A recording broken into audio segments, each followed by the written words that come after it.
Voici une nouvelle aventure des imagitateurs. Moi, leur humble chroniqueur, vais vous narrer leur histoire. Ouvrons donc ensemble le grand livre et découvrons deux parfaits connards qui vont à coup sûr se retrouver dans des emmerdes monumentales.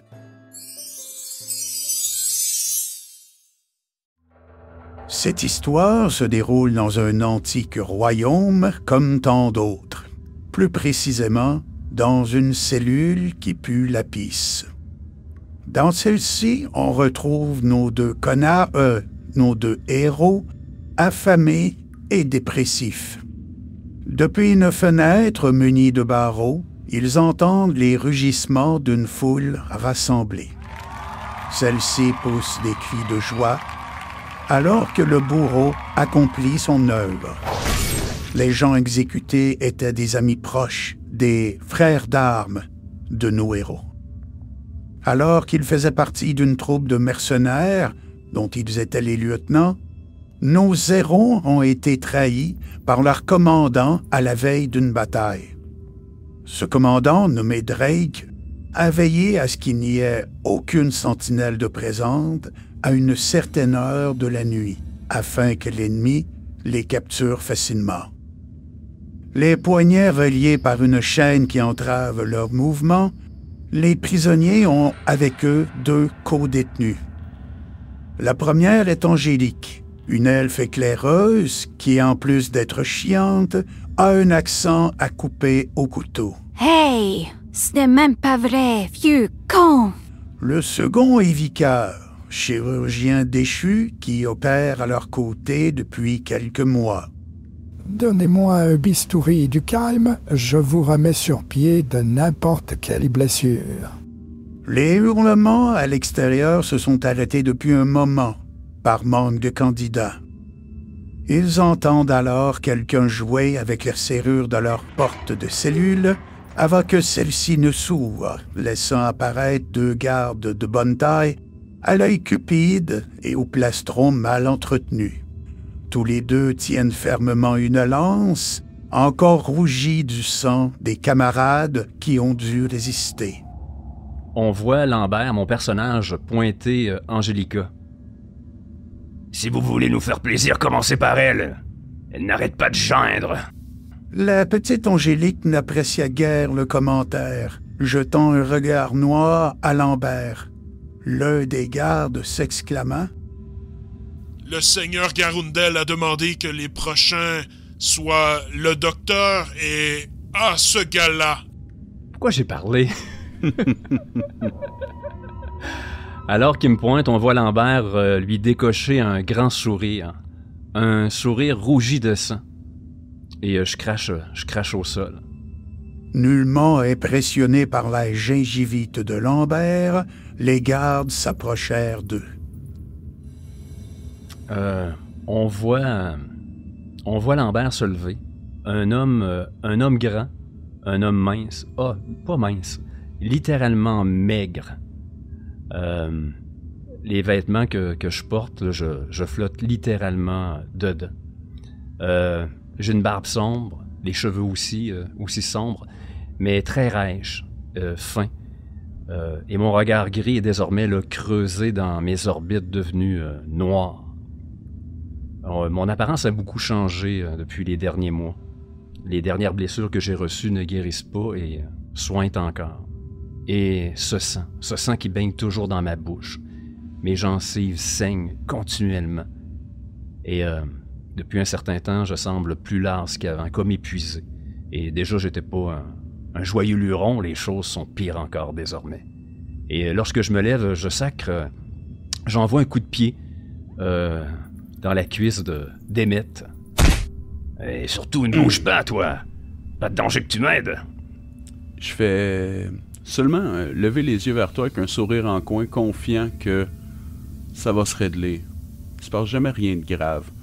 Je vais secouer un peu mon chandail usé avec comme probablement des traces de sueur dessus. Et je vais me lever comme si j'étais prête à te suivre Un peu comme le sentiment d'appartenance à notre équipe. Un peu comme si je m'attendais à ce que, contre toute attente, je sois emmené avec vous. Et alors que je te vois te lever... Bé, bé, toujours à suivre, hein? Emmett, un vrai mouton. Ferme donc ta gueule un peu. Je te décoche l'un de ces sourires que moi seul sais faire. Et je crache à nouveau. Allez, faites ce que vous avez à faire. Que j'envoie aux deux gardes. Je vais jeter un coup d'œil à mes chaînes, comme si j'avais pas pris le temps encore de vérifier qu'elles soient bien attachées. Puis je constate qu'effectivement, je ne peux pas faire grand-chose. Je regarde Lambert comme avec une face de gars qui a perdu ses moyens, puis je vais juste m'accoter contre le mur. Encore une fois, un peu comme si j'attendais qu'il se passe quelque chose. Hé, oh toi! C'est pas ton tour. Attends, il va venir bien assez tôt. Allez, rassis-toi. Et alors qu'on entend les chaînes teinter, ces hommes tirer pour amener Vicar et ma personne, moi qui traîne les pieds derrière, je suis le dernier de peloton. Je retourne ma tête vers la cellule qui est maintenant fermée et je lance... Profitez-en, les amoureux. Vous êtes tout seuls tous les deux. Encore jaloux. Pour qu'est-ce qu'elle va te refiler? C'est ainsi que Vicar et Lambert furent traînés vers leur sinistre destin. Les exécutions en cours étaient si populaires qu'ils ne croisèrent personne d'autre dans les couloirs. Toujours en m'adressant à mes deux geôliers. En tant que condamné, on a le droit à un petit quelque chose avant de passer à la potence. Un bon repas. Écoute, t'as pas entendu ce que ton ami t'a dit? Ferme un peu ta gueule. Allez, amène-toi. Bande de râleurs. Une gorgée de bière au moins. Dans la cellule, Emmett, qui avait la libido d'un adolescent qui bande au vent, était maintenant seul avec Angélique. Cependant, il regretta vite la présence de cette dernière lorsque celle-ci recommença à se plaindre. Qu'est-ce qu'on va faire? Qu'est-ce qu'on va faire? Est-ce qu'on aurait dû les attaquer ou moi, on serait mort en se battant? On est les prochains, c'est sûr. Lambert tient à peine debout et il va leur donner un spectacle pendant 2 minutes et ça va être à notre tour. Ah, t'en fais pas, ça va aller, là. On va trouver quelque chose. Je vois que les gardes un peu s'avancent un peu. Je me dépêche à m'en aller vers la porte. Question de voir si elle n'aurait pas une faiblesse. Heureusement pour lui, dans leur précipitation, les gardes avaient mal refermé cette porte, aux peines et aux montants grugés par la rouille. Écoute, avec toute la naïveté de mes 26 ans, j'étais certain que ça pouvait pas finir comme ça. Il était pour arriver quelque chose qui était pour nous sortir de ce pétrin-là. Alors, je prends la porte avec confiance et je l'ouvre en me retournant vers Angélique. Je fais un classique petit sourire, je fais un petit signe de tête qui veut dire « Ah ouais, viens-t'en, c'est le moment ». Emmett et Angélique se précipitèrent derrière les gardes qui traînaient leurs 2 amis. Malheureusement, l'excitation de l'elfe Angélique trahit leur présence. Alors que l'un de leurs geôliers se retourna, c'est pour tenter de frapper Emmett. Quand il frappe sa lance vers moi, un peu dans l'envie d'impressionner peut-être la chère Angélique derrière moi, je vais utiliser mes chaînes pour enrouler cette lance, la bloquer, la tirer vers moi. Question d'avoir maintenant sa lance entre mes mains. Je vais lui faire un flip, un peu ninjutsu style, pour la retourner dans sa direction. Ainsi tomba le premier garde. Lambert ne resta pas inactif. On voit ce garde-là qui est en train de lâcher ses derniers soupirs, la main levée. Oh là là! Oh là là! Écoute, donc moi, Lambert, écoute, j'étais traîné par ces 2 gardes-là, et là, tout d'un coup, j'entends le fracas derrière moi. Et on va voir, autant j'étais très passif, un peu les pieds traînants. Aussitôt que l'action commence à teinter derrière moi, c'est un tout autre homme qu'on va voir. Une position un peu accroupie, un peu comme une espèce de fauve. Je vais sauter sur l'homme au sol. Sans doute qu'il n'était pas seulement armé d'une lance.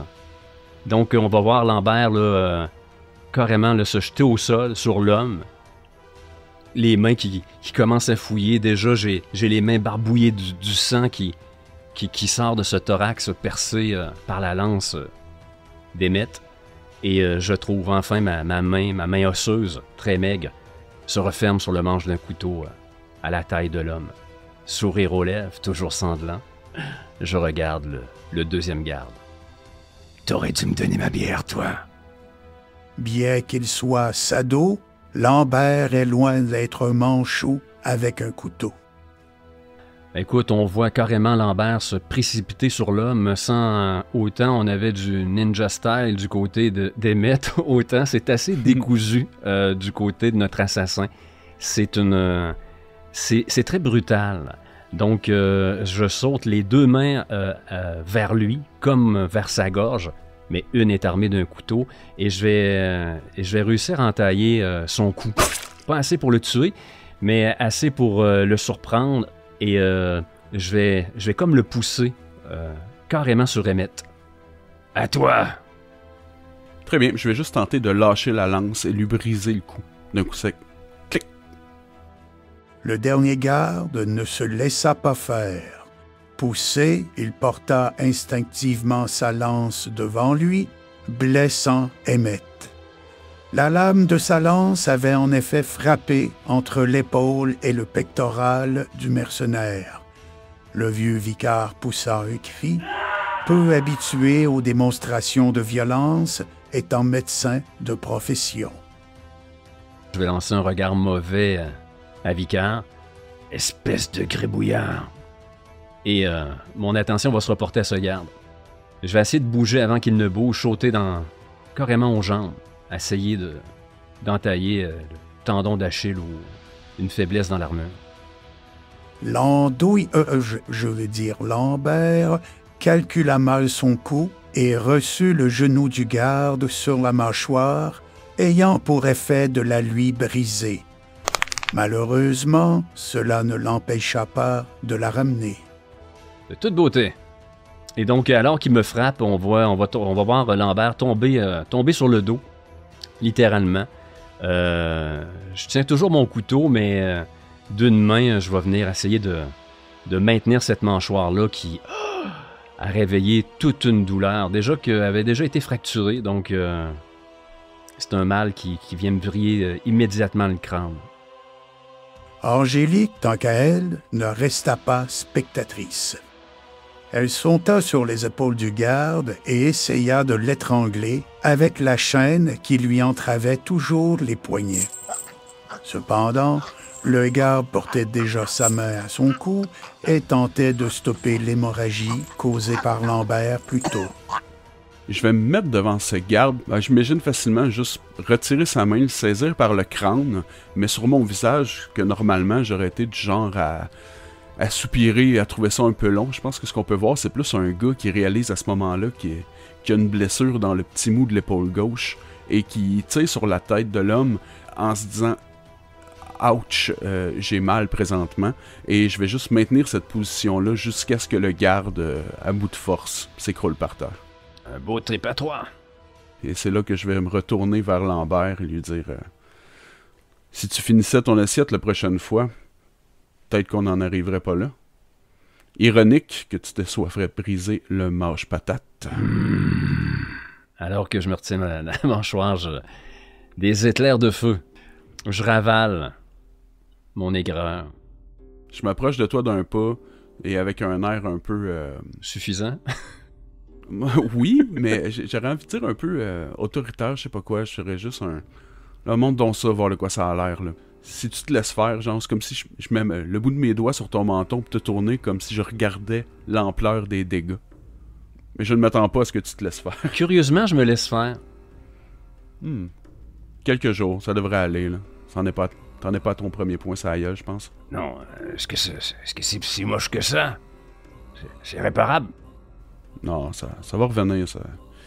On va juste prendre un peu de... Vicard, t'en dis quoi, toi? Tu regardes ça, Hein, ça a brisé de rette, là, ça va réparer facilement, ça, hein, right? Oui, il va falloir du temps, mais oui, tout peut s'arranger. Heureusement, ce n'est pas très grave, mais notre situation fait en sorte que je crois que sa blessure à la mâchoire peut quand même attendre. Maintenant, débarrassés de leur geôlier, nos deux couillons finirent par se démontrer de l'attachement l'un à l'autre. Angélique, impatiente, reprenait déjà son rôle de chieuse, d'éclaireur au sérieux. Je crois que c'est bon. Y a personne. Je fais un petit sourire en coin, je regarde le reste de l'équipe. D'un pas décidé, je m'en vais dans sa direction. Alors qu'on voit mes 3 compagnons qui m'ont laissé sur le cul, on voit le malheureux Lambert se redresser, se mettre à 4 pattes, toujours une main sur sa mâchoire, et se redresser péniblement. C'est ça. Je couvre vos arrières, putain. Et je vais suivre le groupe. Trouvant finalement la porte extérieure, ils se retrouvèrent dans une rue. Au bout de celle-ci, la sortie de la ville. Mais cette promesse de liberté était freinée par un jeune garçon de 8 ans, surpris de tomber sur eux. Ses yeux fixaient le sang et les chaînes des mercenaires en fuite. Aussitôt que le regard de Lambert se pose sur l'enfant, je commence à avancer vers lui. Je vais te mettre une main sur l'épaule. Nous avons autre chose à faire présentement, non? Je regarde le petit, puis je fais un clin d'œil, je dis « Ça va bien aller, jeune, hein? Va rejoindre ta famille. » Puis là, je regarderai autour de moi rapidement, tu sais, dans l'espoir de peut-être trouver des chevaux, une carriole, quelque chose qui pourrait nous permettre de prendre un peu de vitesse. Alors que la tête d'Emmett tourne à gauche et à droite pour trouver ce qui l'intéresse, je lui crache à la gueule. Non, c'est des mots que je vais te cracher à la gueule et non une bouffée de ça. Mais va falloir faire vite grâce à toi. Toute la garde va se rameuter jusqu'ici. On aurait dû le liquider, le môme. On va être assez rapide. Aucun cheval à l'horizon. Cependant, un cri, « Il se sauve! Il se sauve! » suivi peu de temps par des aboiements de chiens. Et on sait qu'une voix enfantine, ça porte. Et là, écoute... Bravo, Emmett. Je suppose qu'Emmett va dire on ne touche pas aux chiens, c'est gentil, les chiens. On a tous besoin de se nourrir, Lambert. Ouais, cours. Notre capitaine, Drake, nous a trahis. On le sait qu'il est à l'intérieur de la ville. Donc moi, je te dirais, tout de suite au départ, l'idée de quitter la ville, ça m'intéresse pas trop. Moi, c'est de rendre la monnaie de sa pièce à notre cher capitaine qui nous a trahis. On lui faisait confiance, on était une famille, un groupe de mercenaires. En tout cas, je ne l'ai pas encore partagé à mes 3 compagnons, mais dans la tête de Lambert, nullement question de quitter cette ville. Si ça te va, Lambert, j'aimerais bien voir ton regard d'hésitation au moment qu'on s'enligne pour sortir de la ville. Et bien sûr, tu me connais, Emmett, hein? Alors que tout le monde n'avait d'yeux que pour cette porte principale vers la sortie, mon regard, lui, était tout destiné à cette forteresse. Et peut-être même que mon regard y est encore. Je regarde dans la direction que tu regardes, et si tu tournes les yeux un peu vers moi, tu vois que je souris, mais pas un sourire de confiance en moi ou d'arrogance. Quand je constate cette tour, en fait, ce que tu vois, c'est un sourire de joie. Je crois que je vais peut-être de comprendre ce que tu cherchais à spotter. Et je vais juste te dire, en son temps, Lambert, le soleil va se coucher. Ce sera plus facile. Et comme toujours, comme Lambert n'est jamais content... Du temps, on en aurait plus si on avait tué le gamin. Et je te suis. Affamés et blessés, leur course fut difficile. Vite! Il y a une rivière pas très loin. Les chiens peuvent dans notre trace. Les aboiements se rapprochaient et les fugitifs étaient ralentis par Vicaire qui peinait à suivre. Ils prirent alors une décision. Mon personnage Il attendra pas, Vicar. Sorry. Je vais regarder Vicar, je vais lui tendre ma lance et faire un petit hochement de tête respectueux, semblant dire bonne chance. Et je vais continuer à courir. Préférant fuir pour le moment, nos peignes-culs finirent par distancer leurs poursuivants. Cela valait bien le sacrifice d'un de leurs fers d'armes si vous leur demandez leurs avis. Retrouvons-les donc alors qu'ils débarquent devant la fameuse rivière. Il faut encore marcher quelques kilomètres, mais la rivière qu'on vient de traverser sert de frontière naturelle entre deux royaumes.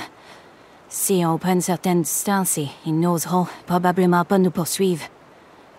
Mais il faut continuer. Alors continuons. Continuez pour aller où, Angélique? J'en ai aucune idée, pas plus que vous. Juste mettre de la distance entre eux et nous. Ce que je veux, c'est la tête de Drake. Quelques kilomètres, ça représente probablement comme 30 minutes de marche. C'est pas ça qui va nous empêcher de revenir. Il faut se soigner, Lambert. Regarde dans quel état on est. On a besoin d'un repas, là. On a besoin d'un médecin. Tu vois qu'alors que tu lui parles, encore son regard est accroché à la tour de la forteresse. Je fais juste te montrer la chaîne qui relie mes deux poignets en montant mes poings vers mon visage, comme signe d'une évidence que il y a des choses à faire avant d'y retourner. Là. C'est comme...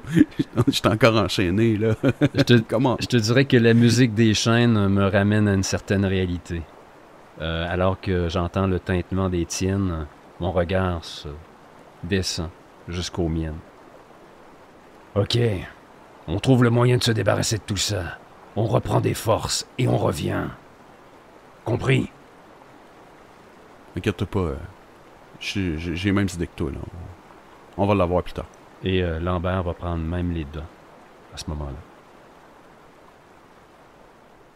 C'est avec un cœur rempli de haine et les pieds foulant un nouveau royaume que nous quittons pour l'instant ces crétins des Alpes. Nous refermons le grand livre et nous donnons rendez-vous pour la suite des aventures des Imagitateurs. Bonjour, NJ des Imagitateurs. Merci de vous être rendu à la fin de la vidéo. J'espère que vous avez apprécié ce que vous avez entendu. Ce type de projet demande beaucoup de travail au montage, mais je suis quand même fier du résultat. Merci également à Papa DM de s'être prêté au jeu avec nous. N'hésitez pas d'ailleurs à aller consulter sa chaîne, super intéressant. Pour le reste de la vidéo, je vais m'adresser aux MJ qui seraient intéressés à faire vivre ce scénario original à leurs joueurs. C'est une intro qui peut convenir à tout type de système de jeu et qui favorise la coopération des joueurs par sa thématique de vengeance et d'amitié. Nos joueurs sont guidés ici par les mêmes sentiments et étant dans les mêmes difficultés, ils doivent, dans la mesure du possible, travailler ensemble. Donc, je vais vous donner quelques pistes pour vous aider à adapter cette histoire à votre table. D'ailleurs, on vient d'entendre la première partie, mais il va y en avoir plus à venir, ça se termine pas là. Avec mes joueurs, j'ai inséré 2 PNJ.